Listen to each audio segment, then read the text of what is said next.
Welcome to the Dead Pixel Society podcast, the photo imaging industry's leading news source. Here's your host, Gary Peugeot. The Dead Pixel Society podcast is brought to you by Media Clip, Advertech Printing, and Independent Photo Imagers. Hello again and welcome to the Dead Pixel Society podcast. I'm your host, Gary Peugeot, and today we're joined by Tom Gledhill, who's a business sales expert, I guess is what we call it, right, Tom? And the name of your company is Exit Plus, and you're coming to us from Cape Cod today. How are you, Tom? I'm great, Gary. Thanks for having me. So, Tom, tell us a little bit about your background that makes you an expert in business sales and preparing businesses to be sold. Wow.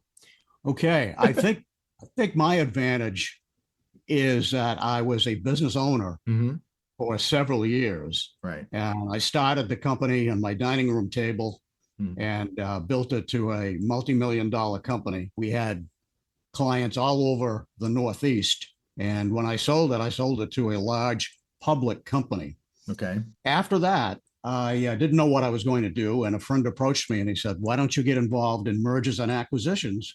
Sure. I said, "I think you'd be good at it." So I did. I got involved in really business brokerage, mergers and acquisitions. Sure. They're all brokers, right? So I was a business broker. And so I have two views.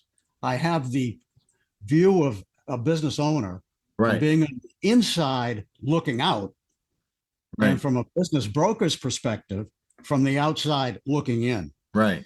So I learned a lot when I got into business brokerage, because then I learned about valuation. And, I still do a lot of valuations. And so I learned about valuations. I learned about the whole buying and selling of companies.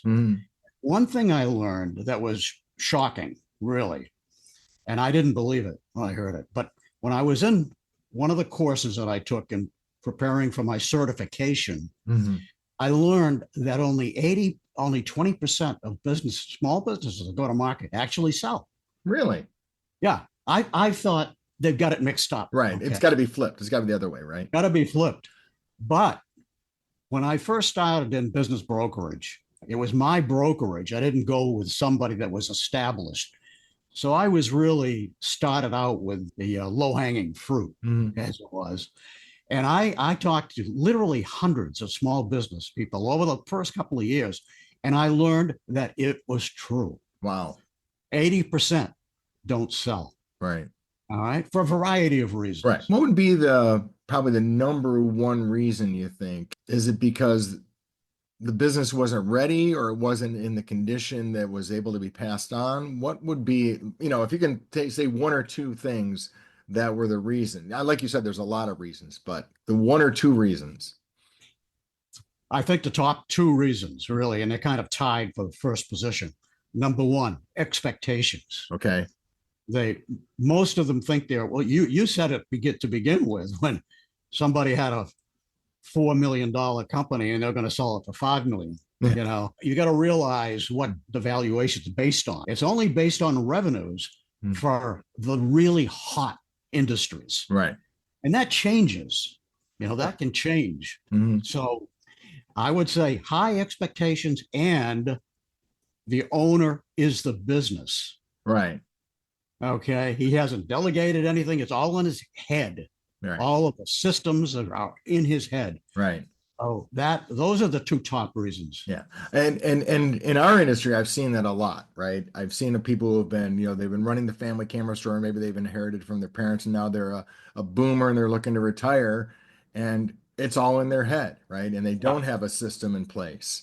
And, maybe they haven't cleaned out the inventory or something, and they've got, way too much inventory, and they're carrying too much. So it's dragging the profits and all that.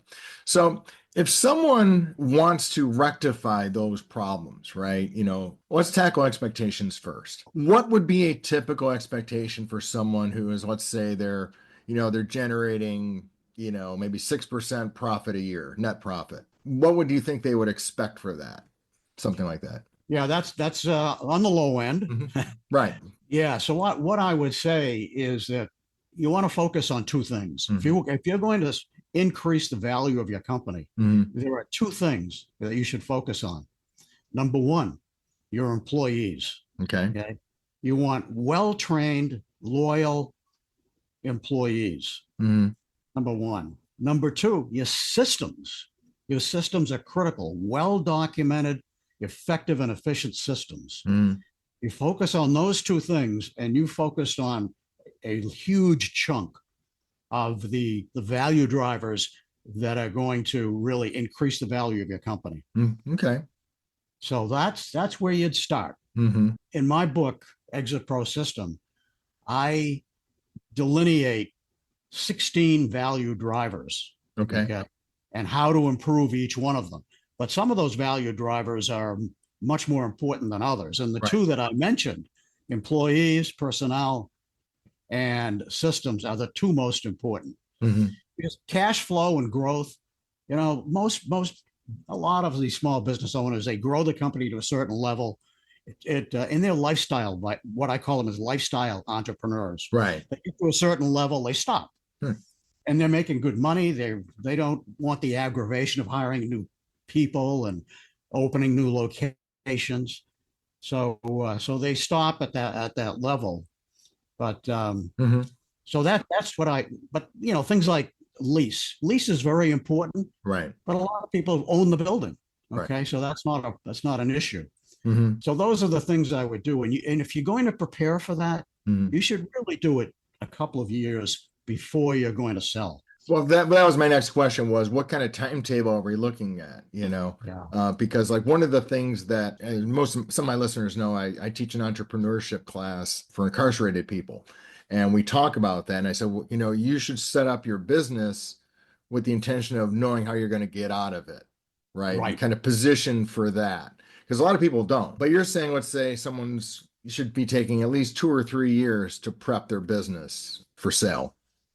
What you just said, start your business with the end in mind, is really important. But they're the growth people typically, because a lot of the people, Gary, that start businesses, they either start them because they have to, right?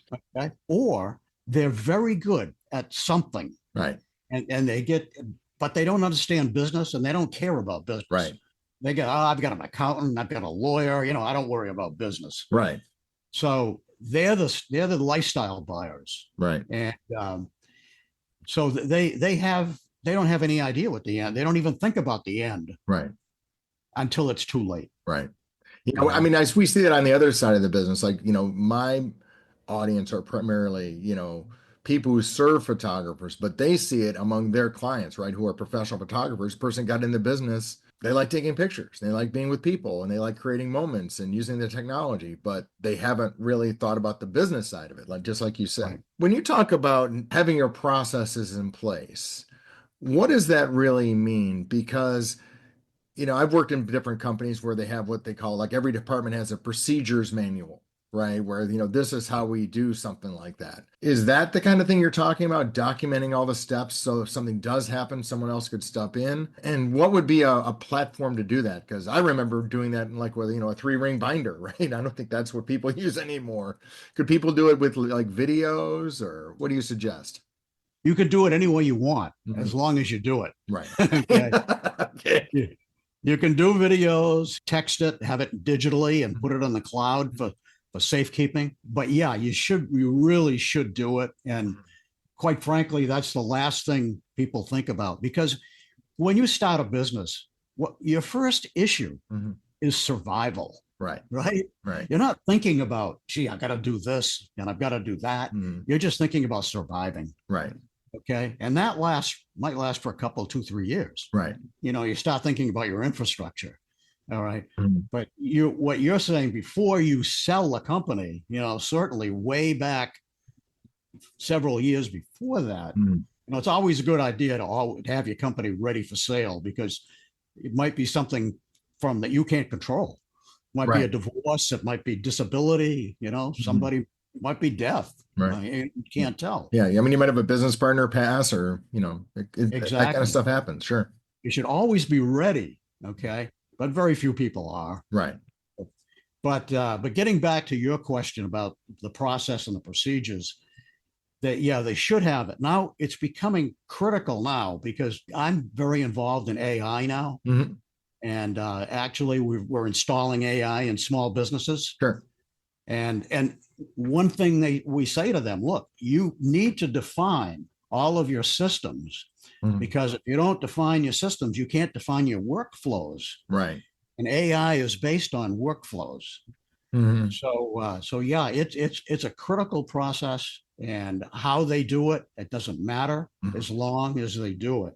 And I would do it really system by system, and go from there. If you need to break it down further from the system, then you can do that. But you've got to have that documentation. It increases the business value tremendously. So one of the other key value drivers of the business, as you've said, is the employees themselves, right? The staff, the long-term people. Yeah. One of the things you like to talk about is looking at the employees as potential buyers. Can you talk about that process? How early do you bring them in? How long do you think the transition should be, or something like that? I'm glad you mentioned that, because I'm just finishing a book on employee ownership. Because it's really a worldwide movement right now. Right. And we have kind of flipped what we did. We had a program in place that we would train the employees to take over, and we would help the business owner do that. But we were doing it in too short a period of time for the whole thing. And we also, getting funding for the employees is difficult. Why is that? Right. Well, number one, they don't have any money. Well, yeah, there's that small. They don't have a rich uncle. Right. So, but yeah. you'd think, I mean, if I was a lender, right, if I was the bank for the business, that would be an attractive component for helping finance that transition, because of the continuity, right? If you had a good you would just think that would be factored in. That's a pro. But the cons are, how are they going to fund it? The banks want to get paid back. Oh, absolutely. Yeah. So that's a problem. And we've experienced that as a problem. So what we've done, Gary, is now there are a lot of these companies. There are about 5 million companies just in the United States that have revenues between 1 and 5 million. All right. 5 million is kind of an inflection point for entrepreneurs as they grow. Right. Because at that point, they really need to hire professional people. Right. Okay. I hired a marketing director and a controller when I reached that point. Most small business people never get to that point anyway. Right. That's a real problem. What we do now is we buy these small companies. We buy them. Now we're in control. We employ AI to make the companies effective and efficient, and to scale the company. Okay. All right. It might be 2 or 3 or 4 years before we've scaled that company 3 or 4 times. Right. Now, initially too, we take the key employees and we make one of them the president. The others have key management positions, and we train them and monitor them over that period of time. Okay. When we get to a point where they have sufficient cash flow, the key employees are trained and can take the company forward. We sell it to the key employees. Okay. All right. So that's how it works now. That's our program as it is now. And it's the Exit Plus program. But in general, I mean, that is sort of an idea that I think people will like, because I think in terms of, because we've seen it a few times, I've just seen the last couple of years in the photo industry where we've had employees step up and buy the business. And it's attractive for a lot of reasons. One, for continuity purposes, and two, it's, the people within the business, the other employees are, happy because, one of their own is involved still, and the vendors are happy because they're continuity. So it can be a win-win all around. It is. Why is it then that most business owners don't do that, right? They look outside first. Why do you think that is? Well, that's a classic way of doing it, right? There are 3 kinds of buyer types. You've got your strategic buyers, you've got your financial buyers, and you've got your lifestyle buyers. Right. And they're all the classical buyers, and they're all on the outside. All right. But right now, there are so many people selling, right, with all of these baby boomer business owners, they call it the silver tsunami. Right. Right. That's what all of these, Yeah. and so there were only 80% sold before the silver tsunami. Right. Now you've got that 80% that don't sell, that historically didn't sell, in addition to all of these baby boomers that now increase the number of sellers. Right. So there are going to be more of these small companies that don't sell. So if you're a younger person looking for an opportunity, you might be able to get a decent business at a, I wouldn't say a discount, but a more affordable price just because the market's flooded. Yeah, if you have the experience to do it, you know, and you have the funding to do it, one of the areas that we're looking at, if they don't want to sell to the employees, or if there are no employees that want to buy it, right, the VA has several programs for people that were in Iraq and Afghanistan and whatever are out, and they're interested in buying and getting involved in business, right? And they have grants, so they have access to money. I didn't know that. So now, I mean, you mentioned earlier you're a veteran. So are there decent programs in addition to that veterans can look at? There are. Yeah, there are for veterans. Yeah, for them, and they're free for the veterans, and there are also grants to help the veteran, get involved in a going business. Why would you want to start a business from scratch when there's a business out there that has all this infrastructure, right? It has customers, it's got staff, it's got channels of distribution, it's got systems, it's got all this infrastructure sitting there, and all of a sudden they close the doors. Right. Yeah, it's a sad thing. I mean, sadly, we're seeing a lot of that just sort of in big retail right now. We're seeing that. I think that's a whole nother issue. Yeah, especially in the restaurant space, there seems to be a lot of mom and pop restaurants really struggling right now. Are there certain types of businesses, just as a category, that are selling well now? I mean, there's all, like I said, there's all kinds of businesses, but in terms of, are like small manufacturers more appealing than, say, a restaurant or a grocery store? Well, I think what we're doing, Gary, is we're looking to niche down to an industry. Sure. And we're kind of looking at small manufacturing. Okay, that's what I was getting at. Okay. Yeah. And why is that? Why is that appealing to you? Well, one of the reasons it's appealing to me is that it's easy to switch industries. I had a client at one time years ago that had a job shop, and he had these big machines that he was going bankrupt. We got him to switch to making medical devices for orthopedic surgeons. Sure. And his company just took off. So what he did was he switched from job shopping to medical device. He switched industries. Right. And it's easy. It's not difficult to do if you're a small manufacturer to switch your product. So you switch industries. Right. Because I mean, you have the equipment, you have the processes, you've got everything there. Yeah. Right. One of the points I would like to make too is the number of people and organizations that are hurt when these businesses close. Right. Number one, most of the net worth of a small business owner is in the company. Right. So he loses most of his net worth. Okay. The employees are out of a job. Right. All right. The community, the money that flowed through that company has now gone somewhere else. Right. All right. And who likes to see a boarded up business for sale? Right. Yeah. So it hurts the morale of the community, hurts and there were also people that supported that company, like trusted advisors, accountants, lawyers, people that came in at night and cleaned it, the food truck down the street, vendors, suppliers. Yeah.